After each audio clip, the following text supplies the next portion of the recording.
दोस्तों, legal and legal में एक बार फिर से आपका स्वागत है।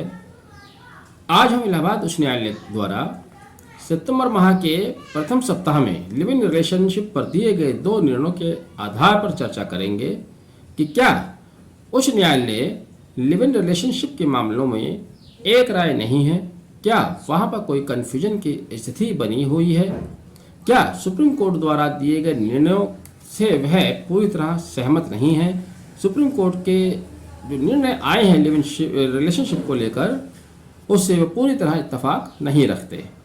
ऐसा क्यों है यह आपको स्पष्ट हो जाएगा, वीडियो आखिर तक देखिएगा, स्थिति आपके सामने आ जाएगी। दरअसल सितंबर के पहले सप्ताह में इलाहाबाद उच्च न्यायालय के जस्टिस सिद्धार्थ की पीठ ने लिव इन रिलेशनशिप पर एक बहुत ही अप्रत्याशित निर्णय दिया। भारतीय समाज को देखा जाए तो बिल्कुल समाज के अनुसार था, लेकिन सुप्रीम कोर्ट के विचार को सामने रखकर देखा जाए तो उसके बिल्कुल विपरीत था। इसलिए ये अप्रत्याशित न्यायालय की दृष्टि से मैं कह रहा हूँ। जस्टिस सिद्धार्थ ने क्या कहा, दरअसल सहारनपुर के कोई अदनान थे पिटिशनर, उनकी बेल एप्लीकेशन पेंडिंग थी, किसी के साथ वो लिव इन में रहे, जो आरोप था उनके ऊपर। 1 साल रहने के बाद उन्होंने शादी से इनकार कर दिया, तो जैसा होता है फिर उन्होंने सेक्सुअल हैरेसमेंट का इल्ज़ाम लगाया और उस केस में वो जेल में थे। उनकी पिटीशन इलाहाबाद उच्च न्यायालय के समक्ष पेंडिंग थी। हालांकि इलाहाबाद उच्च न्यायालय ने उनकी बेल एप्लीकेशन को स्वीकार कर लिया, लेकिन लिव इन के संबंध में क्या कहा ये बड़ा उल्लेखनीय है, बात ध्यान से सुनिएगा।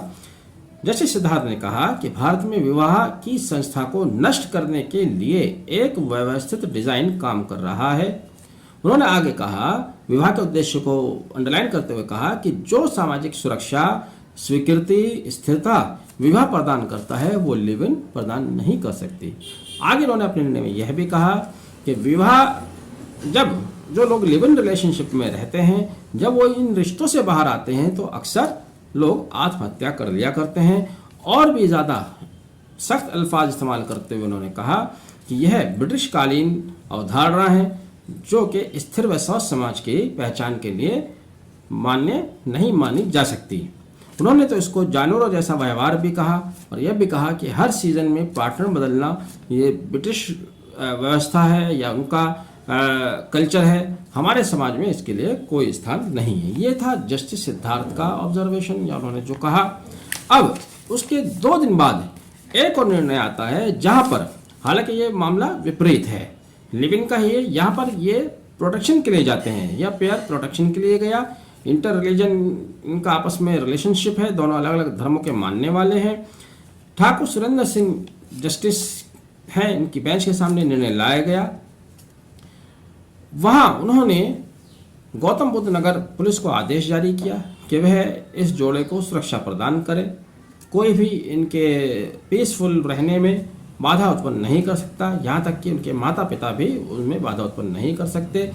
दोनों बालिग हैं और संविधान का अनुच्छेद 19 और अनुच्छेद 21 उनको अपनी मर्जी से अपना पेयर चुनना, अपना साथ साथ रहने की अनुमति देता है, भले ही उन्होंने विवाह ना किया हो, लिव इन की अनुमति। उन्होंने कहा कि सुप्रीम कोर्ट द्वारा पहले जो निर्णय दिए गए हैं उसके मद्देनजर भी लिव इन से कोई आपत्ति नहीं होनी चाहिए, लिव इन को उन्होंने जायज़ करार दिया। कुल मिलाकर लिव इन को जायज़ करार दिया। यहाँ पर स्टेट की तरफ से जो काउंसिल अपीयर हो रहे थे उन्होंने अपना पक्ष रखते हुए कहा कि इस जोड़े को, पिटिशनर को, दोनों को प्रोटेक्शन नहीं दी जानी चाहिए, क्योंकि अब से चंद माह पहले 28 अप्रैल 2023 को ही एक मामले में जो कि किरण रावत बनाम स्टेट ऑफ यूपी के नाम से माननीय उच्च न्यायालय इलाहाबाद के समक्ष लाया गया था, ऐसे ही एक केस में इलाहाबाद उच्च न्यायालय ने प्रोटेक्शन देने से इनकार कर दिया था। तब यह कहा गया था कि यहाँ पर किरण रावत हिंदू हैं और दूसरा पक्ष जो है मुसलमान है, और इस्लाम में शरीयत के अनुसार बिना शादी के रहना जिना कहलाता है, तो शरीयत के अनुसार यह जायज़ नहीं है। अब काउंसिल ने इसी बात को दोहराया कि जब अब से कुछ महीना पहले, मतलब 4-5 महीना पहले उच्च न्यायालय द्वारा, इसी न्यायालय द्वारा किरण रावत के केस में कहा गया था कि शरीयत के अनुसार यह जिना है, तो अब जो केस आया है गौतम बुद्ध नगर का, यहाँ भी एक पक्ष हिंदू है और एक मुसलमान है। जो मुसलमान की नज़र से अगर देखा जाए तो उनके धर्म के नज़र से अगर देखा जाए शरीयत के मुताबिक यह जिना है। तो इस तरह से इनको भी प्रोटेक्शन नहीं मिलनी चाहिए, जैसे कि किरण रावत के केस में किरण रावत को प्रोटेक्शन देने से माननीय उच्च न्यायालय ने इनकार कर दिया था। लेकिन यहाँ पर उच्च न्यायालय का कहना था कि किरण रावत का मामला कोई निश्चित कानून नहीं है, निश्चित नियम नहीं बनाता है, उसकी परिस्थितियाँ अलग थीं, इसकी परिस्थितियाँ अलग हैं। कुल मिलाकर उच्च न्यायालय का निर्णय है, सर्वोपरि है, ठीक है, लेकिन दोनों निर्णयों का देखा जाए, किरण रावत वाले केस को और जो हालिया केस आया, एक में प्रोटेक्शन देने से इनकार कर दिया जाता है, दूसरे में प्रोटेक्शन दे दिया जाता है। तीसरा मामला जस्टिस सिद्धार्थ का है, जिसमें उन्होंने लिविन को जानवरों का व्यवहार बताया, जिसको उन्होंने ब्रिटिश सभ्यता बताया, जिसको उन्होंने असभ्य बताया, जिसको उन्होंने समाज के लिए समाज को तोड़ने वाला बताया। तो एक ही उच्च न्यायालय है, न्यायाधीश उतनी ही काबिलियत लिए हुए वहाँ पर पीठ हैं, न्यायाधीश हैं, लेकिन निर्णयों में भिन्नता क्यों आ रही है? माननीय उच्चतम न्यायालय और सरकार को भी इस पर एक निश्चित नियम बनाना चाहिए था। हालांकि उच्चतम न्यायालय ने लिविन को सही करार देते हुए जो आधार बनाया है, आधार यह बनाया है कि समाज ने इसको स्वीकार कर लिया है। यहाँ पर मैं समझता हूँ कि उच्चतम न्यायालय द्वारा कहीं ना कहीं थोड़ी सी गलती की गई है, क्योंकि उच्चतम न्यायालय में जो एलिट ग्रुप के लोग बैठते हैं या पिटिशनर्स आते हैं, उनका सामाजिक जीवन अलग है और भारत के आम नागरिकों का सामाजिक जीवन, रहन सहन बिल्कुल अलग है। अगर उच्चतम न्यायालय कहता है कि समाज ने उसको स्वीकृति दे दी है, तो पहले समाज से ओपन राय ले लेनी चाहिए। 2-4 लोग मिलकर अगर किसी एक बात को करना शुरू कर देते हैं तो पूरे समाज का स्वीकृति नहीं मानी जा सकती। जहां पर हम यूं भी कह सकते हैं कि भ्रष्टाचार को भी समाज की एक व्यापक स्वीकृति है, तो क्या भ्रष्टाचार को हम गैर कानूनी करार ना देकर उसको कानूनी करार दे दें?